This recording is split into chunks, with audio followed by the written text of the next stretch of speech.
विद्यार्थी मित्रांनो नमस्कार. मी प्राध्यापक निलेश लोंढे आणि आपण अक्षर लेणी हा BA BCom BSc याच्या प्रथम वर्षातील जे पुस्तक आहे तुमचं SLचं द्वितीय भाषा मराठी याच्यासाठीचा आपण आजपासून अभ्यास करणार आहोत. मागच्या काही तासामध्ये तुम्ही कवितेविषयीचे बालराव सरांनी सांगितलेले व्हिडिओज ऐकले, पाहिले आणि समजून सुद्धा घेतले. मी तुम्हाला गद्य विभाग शिकवणार आहे. गद्य म्हणजे धडे. आपण मराठीचा जेव्हा विचार करतो, एकंदरीत मराठी भाषेचा आणि मराठी साहित्याचा, तेव्हा ढोबळमानानं दोन त्याचं वर्गीकरण केलं जातं. दोन गटामध्ये वर्गीकरण केलं जातं. त्यातला जो पहिला गट आहे तो गद्य असं म्हटलं जातं. दुसरा जो घटक आहे तो आहे पद्य म्हणजे कविता. गद्य म्हणजे पूर्ण वाक्यात बोलणं. म्हणजे मी घरी जातो, मला घरी जायचं आहे, जे तालामध्ये, जे सुरामध्ये, जे गळ्यावर बोलता येत नाही त्याला आपण गद्य असं म्हणतो. आपण बाजारामध्ये जातो, बाजारामध्ये काय म्हणतो, भाजी द्या, किती रुपयाला आहे, तो म्हणतो 5 रुपयाला आहे. मग आपण म्हणतो 5 रुपयाला नको, 4 रुपयाला द्या, 3 रुपयाला द्या, किंवा ठीक आहे अर्धा किलो द्या, काही कमी होतात का. तर हे जे संभाषण असतं आपलं बोलण्यामधलं, हे गद्यात्मक स्वरूपाचं असतं. हे धड्यासारखं असतं, याला गद्य असं म्हटलं जातं. म्हणजे पूर्ण वाक्यामध्ये बोलतो आपण, दुसऱ्याला समजेल असं बोलतो. एक एक शब्द, कर्ता, कर्म, क्रियापद आणि सर्वनाम, विशेषण, क्रियाविशेषण या सगळ्या शब्द प्रकारांचा वापर करून जे पूर्ण वाक्य तयार केलं जातं त्याला गद्य असं म्हणतात. तर असा हा गद्य विभाग वेगळा असतो. आणि दुसरा जो विभाग असतो त्याला पद्य असं म्हणतात. पद्य म्हणजे कविता, जी गळ्यावर म्हटली जाते, जी चालीवर म्हटली जाते, जी दैनंदिन व्यवहारात म्हटली जात नाही, ती विशेष अवसर असणाऱ्या ठिकाणीच म्हटली जाते. त्याला संगीत असतं, त्याच्यासोबत वाद्य असतं, त्याला पद्य म्हणजे कविता असं म्हटलं जातं. तर मराठी भाषेचा, एकंदरीत भाषेचा जेव्हा आपण विचार करतो तेव्हा आपल्याला गद्य आणि पद्य म्हणजे दैनंदिन जीवनातलं बोलणं आणि कवितेमधून सुरामध्ये गाणं असे दोन प्रकार आहेत. आपण असं म्हणू शकतो की गद्य म्हणजे बोलणं आणि पद्य म्हणजे कविता म्हणजे गाणं. आपण जे गाणं म्हणतो ते पद्य असतं, जे आपण बोलतो ते गद्य असतं. तर अशा पद्धतीने एकंदरीत सगळं जे मराठी भाषेतलं साहित्य आहे ते सर्व साहित्य गद्य आणि पद्य अशा दोन विभागामध्ये विभागलेलं असतं. हे समजावं याच्यासाठी गद्यामध्ये सुद्धा अनेक प्रकारचे साहित्य प्रवाह आहेत, कवितेमध्ये सुद्धा वेगवेगळ्या प्रकारचे साहित्य प्रवाह आहेत. तर अशा पद्धतीनं आपण गद्य म्हणजे धडे म्हणजे बोलण्या चालण्याची जी भाषा असते त्याच्यामधलं जे साहित्य आहे ते आपण अभ्यासणार आहोत. आता गद्यात्मक स्वरूपात तुम्हाला काय साहित्य प्रकार असतील, तर एखादी कथा असेल, एखादी कादंबरी असेल, एखादं नाटक असेल, एखादं प्रवास वर्णन असेल. काय काय असेल, कथा तुम्हाला एखाद्याला सांगायची, गोष्ट असं असं झालं तर ते कशामध्ये असेल, गद्यामध्ये असेल. तुम्हाला एखादी खूप मोठी गोष्ट सांगायची, लांबलचक आत्मचरित्र सांगायचं तर ते कशामध्ये असेल, गद्यामध्ये असेल. तुम्हाला एखादा स्वतःच्या मनातले विचार सांगायचे, वर्णन करायचे तर ते कशामध्ये असेल, ते सुद्धा गद्यामध्ये असेल. तर अशा पद्धतीनं हा जो गद्य वाङ्मय प्रकार आहे तो अतिशय महत्वाचा आहे आणि त्याच्यामधून आपल्या मनातील भावना, विचार, संवाद हे सांगितले जातात. तर अशा पद्धतीनं गद्य हा एक वाङ्मय प्रकार आहे. गद्य लेखनामध्ये अनेक वाङ्मय प्रकार येतात. आपण गद्य लेखनाची एक शैली असं म्हणूया. याच्या उलट कवितेमध्ये आहे, गळ्यावर म्हणता येतं, चालीवर म्हणता येतं, त्याच्यामध्ये सुद्धा गद्य स्वरूपाच्या कविता असतात. परंतु आपल्याला ते पाहायचं नाही. सध्या आपल्याला गद्य असं पाहायचं. मग आपल्या हा जो अक्षरलेणी नावाचा जो भाग आहे, जो अभ्यासपत्रिका आहे, त्याच्यामध्ये जेव्हा आपण गद्याचा विचार करतो, धड्याचा विचार करतो, बोलण्याचा विचार करतो आणि मराठी भाषेचा विचार करतो तेव्हा अपरिहार्यपणे जेव्हापासून मराठी भाषा निर्माण झाली, जेव्हापासून मराठी भाषा बोलण्यात येते तेव्हापासूनचे काहीतरी ग्रंथ असावेत, मध्ययुगीन स्वरूपाचे ग्रंथ असावेत, तेव्हाची भाषा कशी होती हे तुम्हाला समजावं याच्यासाठी काही मध्ययुगीन काळातले धडे सुद्धा तुम्हाला या अभ्यासक्रमामध्ये समाविष्ट झालेले आहेत. तर त्यातला जो पहिला धडा आहे त्याचा आपण आज अभ्यास करणार आहोत. अगदी सोपा असा हा धडा आहे, अगदी सोपा आहे. त्याच्यामध्ये विश्लेषण करण्यासारख्या फार कमी गोष्टी आहेत. ही एक कथा आहे, एक गोष्ट आहे. त्या कथेचं नाव आहे ससिक रक्षण. ससिक रक्षण म्हणजे सश्याचं केलेलं रक्षण. आता याचे लेखक जे आहेत ते आहेत माहीम भट. आता हे जे माहीम भट आहेत हे अहमदनगर जिल्ह्यातले होते, आपल्या जवळचा अहमदनगर जिल्हा. तिथले ते फार श्रीमंत व्यक्तिमत्व होते आणि असं सांगितलं जातं की त्यांनी खूप ग्रंथांचा अभ्यास केला होता. आणि मग ज्याला अभ्यास केला असतो तो प्रत्येकाला विचारत जातो याच्यात काय, त्याच्यात काय, त्याच्यात काय. तर ते वादविवाद करायचे लोकांसोबत आणि वादविवाद करून त्यांना हरवायचे. तर असंच ते हरवण्यासाठी महानुभाव संप्रदाय जो आहे आपल्याकडे, वारकरी संप्रदाय आहे आणि महानुभाव संप्रदाय आहे. या महानुभाव संप्रदायामध्ये जे चक्रधर नावाचे जे मुनी होते, चक्रधर नावाचे जे संस्थापक होते, चक्रधर नावाचे जे त्यांच्यातले पंथ प्रसारक होते, सुरुवातीचे एकदम पहिले पंथ संस्थापक आणि पंथ प्रसारक, म्हणजे ज्यांच्यापासून महानुभाव संप्रदाय तयार झाला हे त्यांच्याकडे गेले, त्यांना प्रश्न उत्तर विचारली आणि त्या चर्चेमध्ये त्यांनी इतकी सुंदर प्रश्नाची उत्तर दिली की माहीम भटाचा अहंकार गळून गेला. आणि माहीम भटाने काय केलं तर आपलं पूर्ण आयुष्य कुणासाठी वाहून घेतलं तर या महानुभाव संप्रदायासाठी वाहून घेतलं असं म्हटलं जातं. ते कुठले होते? अहमदनगर जिल्ह्यातले, आपल्या बाजूचेच. तर अशा यांनी जेव्हा चक्रधरांचा मृत्यू झाला किंवा त्यांचं उत्तरापंथी प्रयाण झालं किंवा ते अहिक ठिकाणी राहिले नाहीत, तेव्हा त्यांचे जे दुसरे गुरु होते नागदेवाचार्य यांनी त्यांना सांगितले की असं करा, तुम्ही यांचे सगळे प्रसंग जमा करा. कुणाचे? तर चक्रधरांचे. म्हणजे चक्रधर हे देव मानत होते. ते महानुभाव संप्रदायामध्ये चक्रधर हे देव आहेत, परमेश्वर आहेत. मग चक्रधरांनी कुठं कुठं काय काय केलं, कोणासोबत कसे बोलले, कोणासोबत कसे वागले, ते तुम्ही नोंद घ्या, ते शोधून काढा आणि ते शोधल्यानंतर त्याचं विश्लेषण करा. मग त्यांच्या चरित्रातून आपल्याला काहीतरी मार्गदर्शन मिळेल, काहीतरी समजेल असं त्यांनी सांगितलं.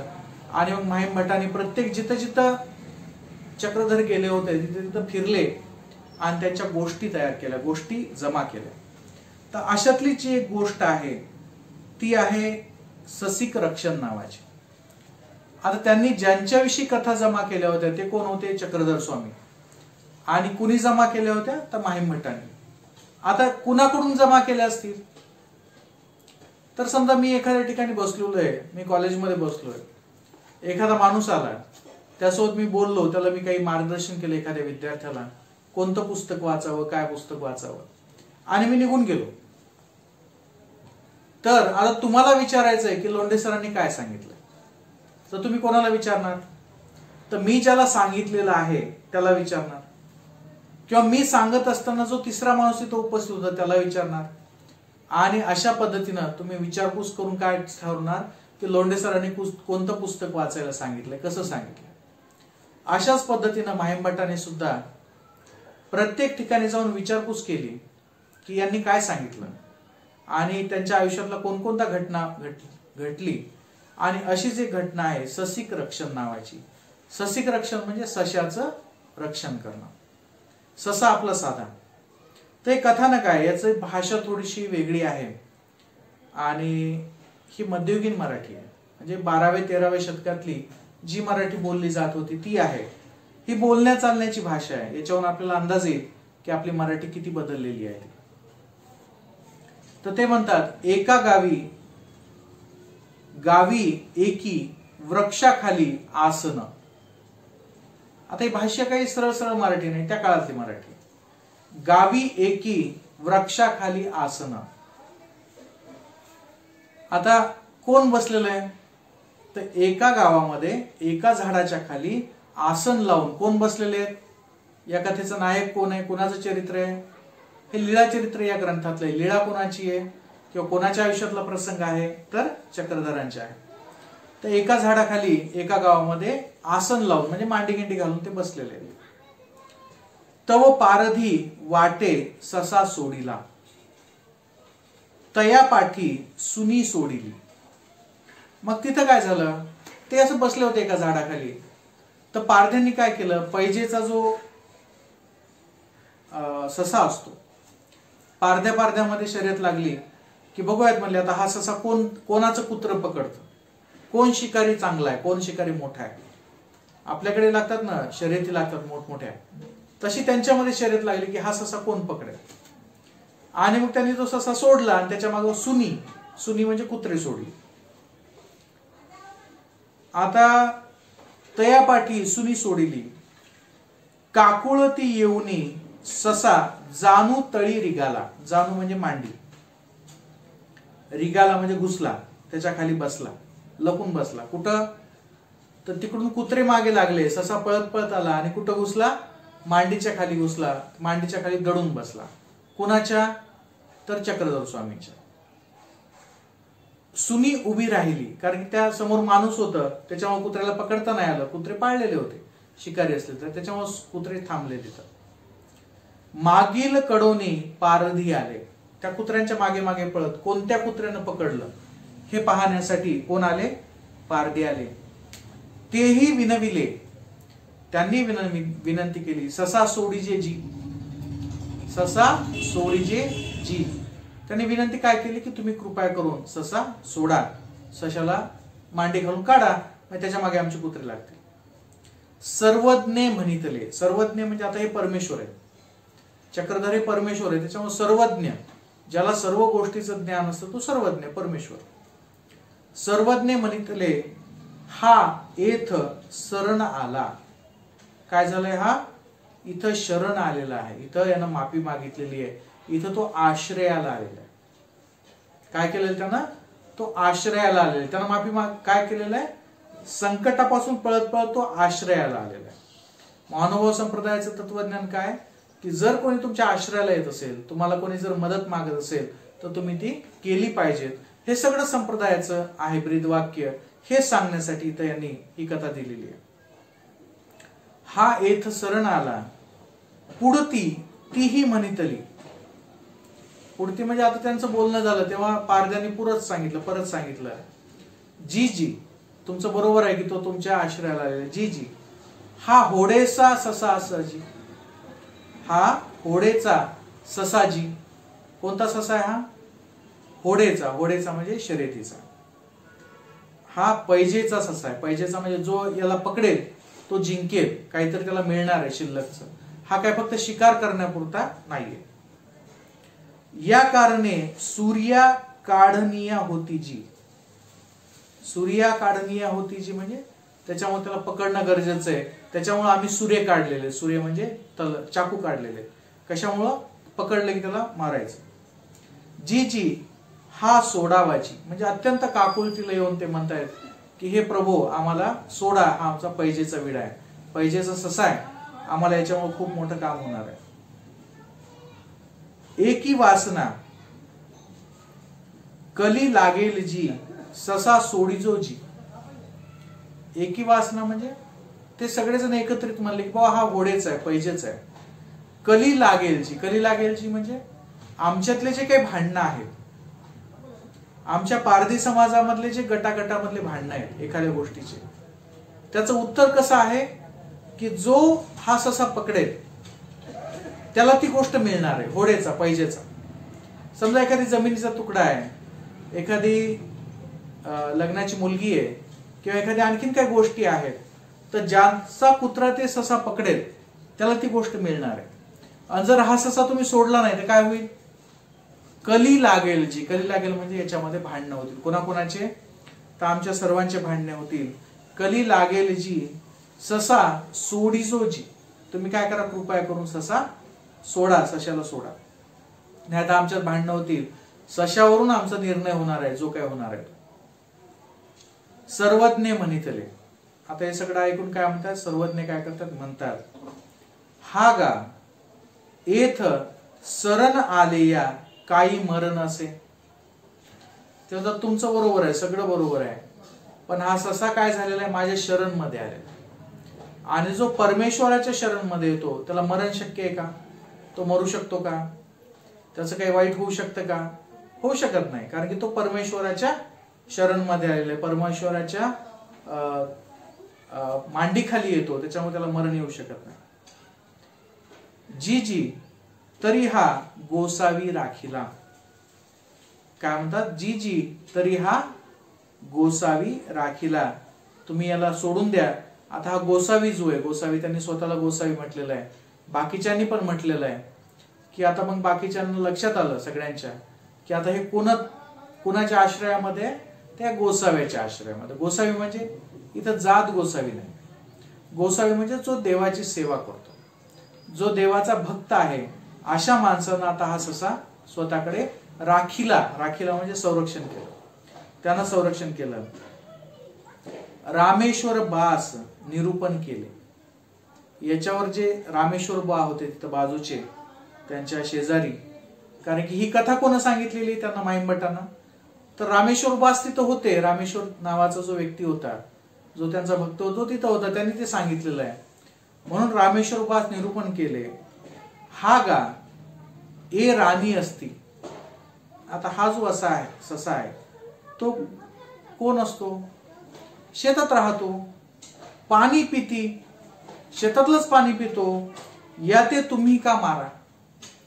म्हणजे आता हा जो ससा आहे, याला तुम्ही खाऊ घालता का नाही, पाणी पाजता का नाही, याचं संरक्षण करणं काहीच करत नाही तुम्ही, मग याच्यावर मारण्याचा अधिकार तुम्हाला कसा? म्हणजे पारधी समाजातल्या लोकांना ते सांगतात की तुमच्या आपापसातले भांडणं आहेत, ते भांडणं सोडवण्यासाठी तुम्ही काय ठरवलंय की या सशाला जो मारेल तो जिंकेल. पण हा ससा तुमची मालकी थोडीच आहे. हा ससा शेतात राहतो, शेतातलंच पाणी पितो, जंगलात राहतो, आणि तुम्ही त्याला कसं काय मारू शकता? तरी हा गोसावी राखीला. ते म्हणतात राणी असती पाणी पिती, या ते तुम्ही का मारा? तीही म्हणितले जी जी आजी लागोनी न मारू. आता त्यांनी समजावून सांगितलं, त्यांना उपदेश केला, तेव्हा त्या पारध्यांना सुद्धा समजलं, त्या शिकाऱ्यांना सुद्धा समजलं, त्यांनी सुद्धा नमस्कार केले. ते म्हणले जी जी आजी लागोनी न मारू, याच्यापासून आम्ही मारणार नाही, सशाची शिकार करणार नाही, किंवा या सशाला आम्ही मारणार नाही. मग ते निघाले, ते निघून गेले. सर्वज्ञ म्हणतले, सर्वज्ञ म्हणतले कोणाला? जे बसलेले होते त्यांना. महात्मे हो आता जाय. आता सर्वज्ञ म्हणितले कोणाला म्हणाले? महात्मे हो आता जाय. ऐसे म्हणून जाणू उचललेली मग ससा निघाला. म्हणजे त्यांनी कुणाला सांगितलेलं आहे? आपल्याला काय वाटलं? महात्मे हो आता जाय म्हटले, कोणाला म्हटलं असेल? तर त्यांनी त्या सशाला सांगितलं काय? महात्मे हो. कशामुळे महात्मे हो? ससा कोणता महात्मा आला? सशाला कसं काय महात्मा म्हटलं असेल? कारण की परमेश्वराच्या आश्रयाला येण्यासाठी सुद्धा नशीब लागतं. तो कुठं आलेला आहे? परमेश्वराच्या आश्रयाला आलेला आहे. तो चक्रधर स्वामीच्या आश्रयाला आलेला आहे. म्हणून त्यांनी काय म्हटलेलं आहे? महात्मे हो आता जाय. तुमचा कोणतरी सत पुरुष असेल, मागच्या जन्मातला एखादा मोठा माणूस असेल, एखादा महात्मा असेल, आणि म्हणून तो तिथपर्यंत आलेला आहे. ऐसे म्हणून जाणू उचललेली. जाणू उचलली म्हणजे मांडी उचलली, मग ससा निघाला. मग ससा काय केला? निघून गेला. तर अशा पद्धतीनं एक छोटीशी कथा आहे, आणि या कथेमधून महानुभव संप्रदायाविषयीची जी मांडणी आहे ती माहिमभटांनी कथेच्या जमा करून केलेली कथा त्यांनी संकलित केल्या, आणि त्या एका एका कथेमधून त्यांनी सांगण्याचा प्रयत्न केला की असं असं झालेलं आहे. याचं जर मराठीत विवेचन केलं तर काय येतं की चक्रधर स्वामी बसलेले होते, तिकडे पारध्यांनी शर्यत लावली की हा ससा जो पकडेल त्याला त्यांची एखादी गोष्ट मिळेल, त्यांचं भांडण मिटेल. तो ससा पळत पळत आला आणि यांच्या मांडीखाली बसला. त्यांच्या मागे त्यांची कुत्री आली, त्यांची माणसं आली, आणि त्यांनी त्याला मागितलं. त्यांनी काय सांगितलं की याच्यावर तुमचा काय अधिकार आहे, आणि हा आता माझ्या आश्रयाला आलेला, आता याला दुःख तुम्ही देऊ शकत नाहीत. आणि मग ते पारधे निघून गेले, त्यांनी त्यांना सशाला मुक्त केलं. तर अशा पद्धतीने एक छोटीशी कथा आहे, आणि या कथेमधून महात्मा बसवे माहिमभटांनी महात्मा चक्रधरांच्या जे अहिंसेचं जे महत्व सांगितलेलं आहे, म्हणजे सशाचं रक्षण करण्यासाठी त्यांनी स्वतः आव्हान स्वीकारलं, त्यांच्या आश्रयाला आलेल्या व्यक्तीला संरक्षण दिलं, तर ही मांडणी अतिशय सूचक पद्धतीनं महानुभाव संप्रदायाचं तत्वज्ञान कसं अहिंसक स्वरूपाचं आहे हे सांगणारी आहे. तर अशा पद्धतीने आपला जो ससिक रक्षण नावाचा जो पहिला चॅप्टर होता, जो पहिला घटक होता, तो मला वाटतं की तुम्हाला समजला असेल. अगदी छोटी कथानक आहे आणि याच्यावर जे प्रश्न येतं ते या मध्ययुगीन मराठीचं आधुनिक मराठीमध्ये भाषांतर तुम्हाला करावं लागतं किंवा त्याचं मांडणी तुम्हाला करावं लागते. म्हणून याच्यावर प्रश्न येतो, ससिक रक्षण या गद्याचा आशय तुमच्या शब्दात लिहा. याच्यावर प्रश्न कसा येऊ शकतो? ससिक रक्षण या गद्याचा आशय तुमच्या शब्दात लिहा. हा प्रश्न लिहून घ्या तुम्ही. ससिक रक्षण या गद्याचा आशय तुमच्या शब्दात लिहा. म्हणजे ससिक रक्षण जो आहे त्याचा आशय तुम्हाला लिहायचा आहे. मी जे तुम्हाला समजावून सांगितलेलं, मी जी कथा सांगितली मराठीमध्ये विश्लेषित करून, तीच कथा तुम्हाला सांगायची. माहिमभट्टाचा थोडासा परिचय द्यायचा आहे. मी सांगितलं अहमदनगरचे होते ते. आणि अशा पद्धतीनं हा आजचा जो आपला पहिला घटक आहे तो इथे संपलेला आहे. छोटे छोटे गद्यात्मक घटक आहे, त्याचा तुम्हाला अभ्यास करायचा आहे. तर हे थोडंसं वेगळ्या पद्धतीचं ऑनलाईन स्वरूपाचं हे शिक्षण आहे. याच्यामध्ये तुम्हाला आपल्याला इंटरॅक्शन करता येत नाही, आपल्याला बोलता येत नाही एकमेकांसोबत. पण तुमचे जे काही प्रश्न असतील ते मला व्हॉट्सअपवर तुम्ही पाठवा. अशा या युट्यूबच्या माध्यमातून आपण जे व्हिडिओ बनवले आहेत त्याच्यातून तुम्हाला ते फक्त आशय समजावा इथपर्यंतची माफक इथं अपेक्षा आहे. आणि मला वाटतं की इथपर्यंत आपण करू शकतो. जेव्हा नंतर याच्याविषयी काही अडचणी असतील तर तुम्ही मला फोन करू शकता किंवा मला व्हॉट्सअप सुद्धा करू शकता. आपल्या गटावर माझं नाव आणि नंबर लिहिलेला आहे. तर आपण इथे थांबूयात. धन्यवाद.